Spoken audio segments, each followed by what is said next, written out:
How's it going, people, and welcome back to Bleed Blue, your home of everything Chelsea. I hope you guys are doing well today. I really do hope that, or tonight, should I say, Friday night. So happy days, got the weekend ahead of us now. This is your second Chelsea news video of today. We're going to go over some good and some bad, well, some really good and some, I wouldn't say really bad. I don't think it's nothing to have a meltdown over, but a bit of a funny and embarrassing story. So we'll get into all that in this video. I just want to say quickly, I am rebranding this channel. This is the last video as this channel that is called Bleed Blue. It's going to be changing tomorrow, so stay tuned for that. Make sure you subscribe to be an OG if you haven't already. So we'll start off with the good news, and then we can move on to something which is just incredibly funny. I don't think it's anything to get too angry about, but let's start off with the good news. Take a look at this. Finally, Palmer and Noni Madueke return. You can see them in training. We've also got Nicholas Jackson back. Wesley Fofana trained. Romeo Lavia trained. So only Mark Gu is the only injured player from this Chelsea squad. And does it feel good to actually have a squad again? Have attacking options? We are going to feast on Tottenham. I'm calling it now. You better be here for the post-match review. Preview for that game is coming out on Wednesday. So stay tuned. We'll finally have some matches to cover. But I'm excited now. Palmer back, Noni back, Nico back, Chelsea. I wouldn't go as far to say Chelsea are back, but it's going to make such a big difference. And we'll take a look at another story a bit further in this video, which is absolutely mad. So, like it says here as well, Cole Palmer, Nico Jackson, and Noni Madueke are all on course to return for Chelsea against Tottenham next Thursday. Hallelujah. That's a huge boost going into that game. I think we're going to beat Tottenham. I don't want to jinx it, but we should be beating Tottenham. They're rubbish anyway, and we always beat Tottenham. So, should be a double whammy. Should get the job done against Tottenham. If we don't, serious questions. There's always questions with how this football club is run, but serious questions, if you know what I mean. So that's the good news. That's a bit of a feel-good factor for you guys. We've got Noni back. We've got Nico back. We've got Cole back. I'll actually try and find the image just to show you. Here you go. All in full team training today. You love to see it. Nico Jackson, Cole Palmer, Noni Madueke, Wesley Fofana, Reece James, and Romeo Lavia.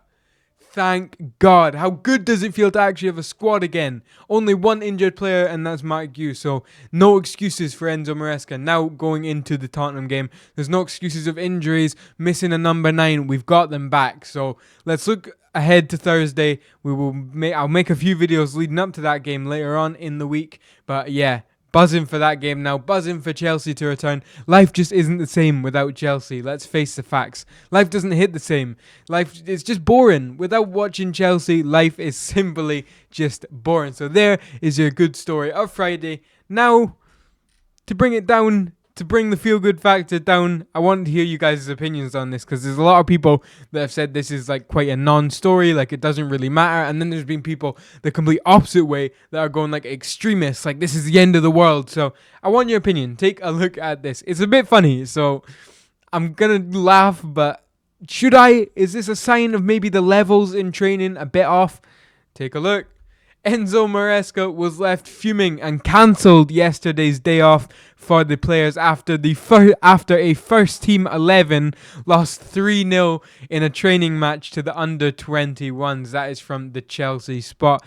Here you can see first team players include Gusto, Badiashile, Tosin, Lavia and Sancho, and Christopher Nkunku. So all non-international players, but man, I'm sure this has happened to a couple of other Premier League clubs, but is this a sign that the standards in training might have dropped?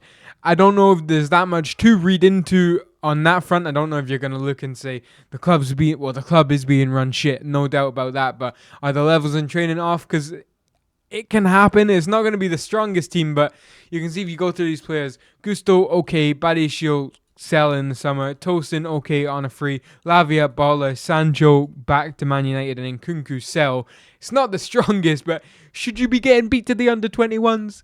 Really? Should you? With these players that are on millions of pounds a week? I'll let you guys decide that. So just a bit of a funny story, but he must have not been very happy if he's cancelled the day off. I think that's a bit of a sign to keep the levels. Like, you can't do that and then get a day off after as well. But the under-21s, could we just make them the first team? You never know. These owners, they like children. They like teenagers. Could we just swap them? Like the first team become the second team and the under-21s become the first team? I think it was actually a couple of under-16s as well. Like, it's insane. Like, so here as well. So you can see Enzo Maresca cancelled the scheduled day off this week. You've read all that. It was not a full 90-minute match. So it wasn't... Right, I thought it would have been a full game. So not a 90-minute match. Scheduled the day off, and this is Enzo Maresca's decision is seen as a reminder of the standards he expects. Even though it was a minor exercise, Friday's Chelsea training session was a lot more to the level Maresca expects. That's from Simon Johnson Sports. So obviously it's not going to be too big of a deal. You can see Enzo Maresca was disappointed, but he was putting another training session the day after to set the standards. It must have been pretty bad. If we got beat by the under-21s, we must have been shit. Like, that's mad. Like, I'm not going to go and start crying about it, but it's just mad. Say, like, this is like at school. Now, I don't know if it'll be the same for you guys, but say like a high level in your high school. I don't know what years it is in England, but like, say like, I don't know if I have any Scottish people watching this. Forget the reference. It's like when the older people at school play against the youngers and the youngers somehow win. That can never be forgotten. That's like, it's a madness. Think them players must be absolutely buzzing. You've just gone to Cobham, well, they train at Cobham anyway, but gone and beat the first teamers. It's a bit of a madness, you know. So I'm not gonna go and start ranting about it. I'm not gonna start raging, but it's just a bit funny how the men's team get beat. But like I say, I need to stop yapping. If it's not a 90-minute game, is there that much to be worried about? Not really. Could the levels in training have dropped down? Maybe, because all the international players were out, so it was just the non-internationals. Not saying they're all a bit rubbish, but it's not the top team. So I don't think there's too much to worry about in terms of it. I don't think you need to be reading into the lines on any of it. And I want to show you guys this as well quickly before. This is just a quick one at the end of the night, so I'll show you this before we wrap up. Take a look at this.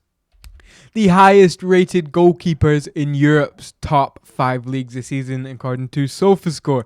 And Petrovic is up there, the 4th highest rated goalkeeper. Was it a mistake to let him go? I'll let you guys decide in the comments. Please be sure to let me know what you think, if it was a bad decision, because Rob Sanchez now at the club, Philip Jorgensen at the club. We've got Mike Penders, who's on loan at Genk. Is it Ghent? Genk. We played one of them in the Conference League. I think he's at Genk. We played Ghent. Just getting them mixed up. But I want to show you guys this as well. If I quickly pull it up, don't mind me. If I get up Georgi Petrovic's SofaScore, you'll actually see that he's got, there you go. So very good performances, rated 7.3 like we've seen this season. But you take a look at his last games. So you look at his last 5 games, right? Ignore that. That's in the Coupe de France. So that shouldn't be. But yeah, I'm meant to be looking here. So before the Nations League, I'm looking at the wrong thing. In his last 5. So 1, 2, 3, 4, 5. Is it 6? No, they didn't keep a clean sheet there. When was that? That ruined the stat. Well, 5 out of his last 6 games, he's kept a clean sheet, which is a bit mad. You see there, 8.0, 8.3, 7.5, 7.2, 7.2. Like, Petrovic is... Oh, they're playing a game right now. I didn't even know that. You know what? This is a live checkup on how it's going. And look at that! He's the highest rated player on the pitch. No, what are the chances of that? Look, we're doing a live review, right? It's half time. You can't see the stats. I'll read them out to you. 6 saves. He's 0. I'll move it. He's prevented 0.94 goals, run-outs. Like, this is a very good performance from Georgi Petrovic. I didn't even know I knew Strasbourg were playing, but I completely forgot. I saw someone talking about it on Twitter. So A chance for another clean sheet from Petrovic and what looks to be a brilliant performance. I think Petrovic could definitely come into Chelsea and start number one. No, but you see who we've got? Bob Sanchez and Philip Jorgensen. Petrovic walks into this squad every day of the week, and it'll be interesting if we can see Georgi Petrovic next season as well. So, I'm going to wrap this video up. I'll definitely get videos out tomorrow, but thank you guys so much for watching, and you watching, make sure you subscribe, maybe get in the comments. I'll definitely be sure to reply to your comments. We'll get a conversation going about literally anything Chelsea. Say whatever you want. So, thank you guys so much for watching. I hope you guys have a great weekend, and take care. See you guys later. Bye-bye.